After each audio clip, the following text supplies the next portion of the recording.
In this video, a new panel is used for painting demonstration.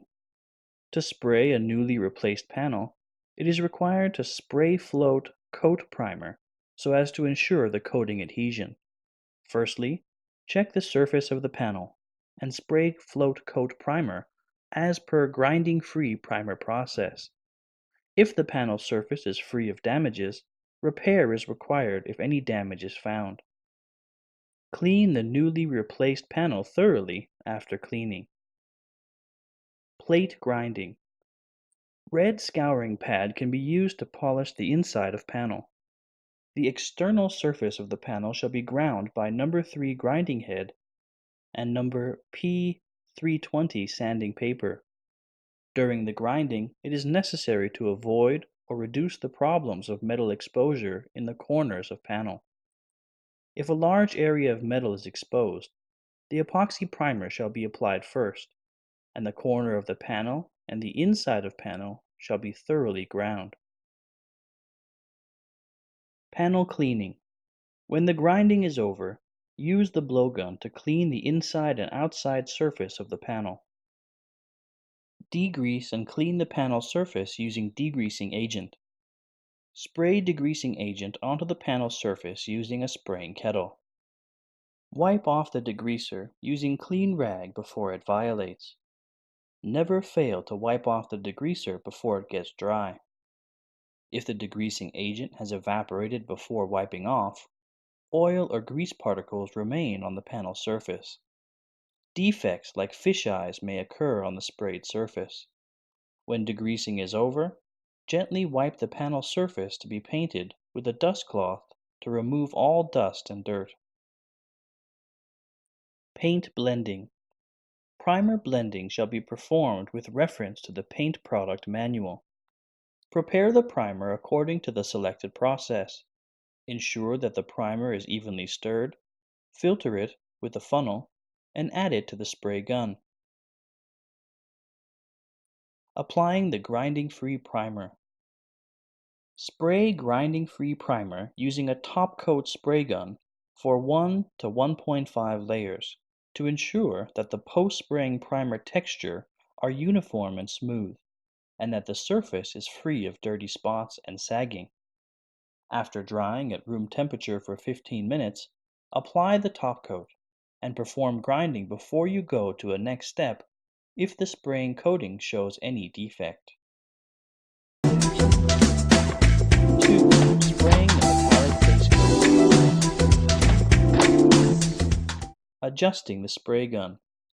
Adjust the spray gun and set up the spray conditions before spraying. Set up the spray gun as follows. Air pressure is 2 bar. Spray width is fully open, and the paint flow is turned open from the fully closed position for 2.5 turns.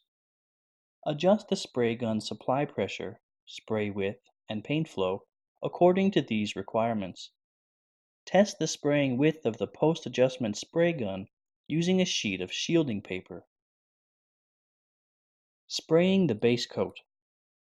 First, spray the inner side and edge of the panel, and then the planar positions.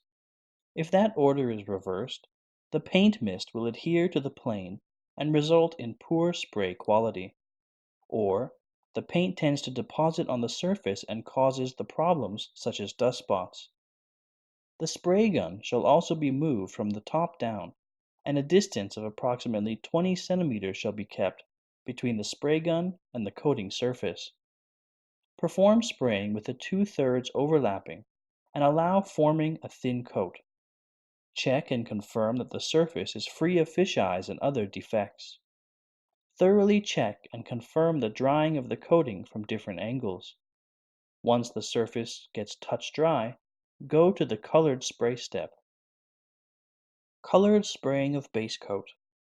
Keep a distance of approximately 15 centimeters between the spray gun and the coating surface.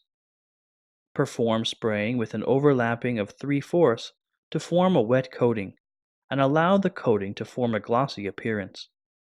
Irradiate the coating surface using a fluorescent lamp light source to check the glossiness and the texture while uniformly spraying is performed. If the sprayed base coat is matte, the coating surface is roughened. Check and cover after the spray is finished.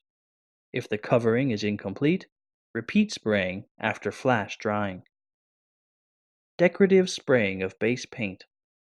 Perform decorative spraying so that the aluminum pigment can be uniformly arranged so as to eliminate scars and uneven haziness on the coating surface. Keep at a distance of about 25 centimeters between the spray gun and the coating surface.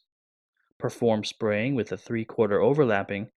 Spray the colored paint onto the panel and keep the color consistent. Check the surface for scars and repeat step 1 if the scars still exist after removal. Check the coating surface from multiple directions for uneven silver powder. If the time to eliminate the scars is too early, the scars cannot be eliminated. If the time to eliminate the scars is too late, metal particles of the sprayed color paint may get inconsistent. 3. Varnish spraying and drying.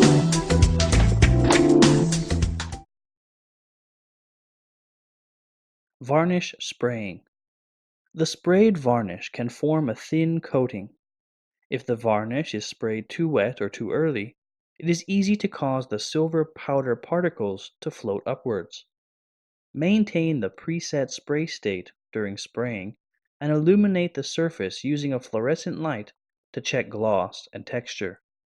Spray the surface such that the sprayed coating presents gloss. Failure to perform uniform spraying may make the coating produce runs or rough texture. Check the coating drying in positions estimated not to affect the quality. If lines are still drawn out of the coating when its positions for fittings or to be covered is touched by hand, the coating still needs to be dried. Decorative varnish spraying coating.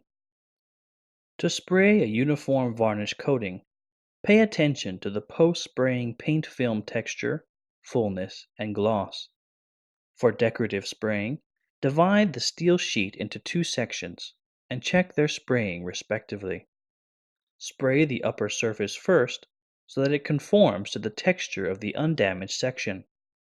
When spraying is over, illuminate the coating surface using a fluorescent lamp or other light source and quickly check the texture for problems. If the texture in any section is different, perform a repair spraying so that it is consistent with the entire surface texture. If the glossiness and the texture coincide, spray the next section. Check the mist position of the upper coating and start spraying with overlapping such that the surface gets glossy. If it is not checked and the entire panel is sprayed at one go, there will be problems. Drying. The panel shall be subject to forced drying by reserving a certain curing time according to the product manual. If no curing time is reserved before forced drying, it tends to result in pinholes or spots. In particular, for that planar position of the steel sheet like engine hood or trunk lid, a rest time of 20 minutes shall be arranged in the spray booth. Then, dry the surface at 60 degrees for 30 minutes.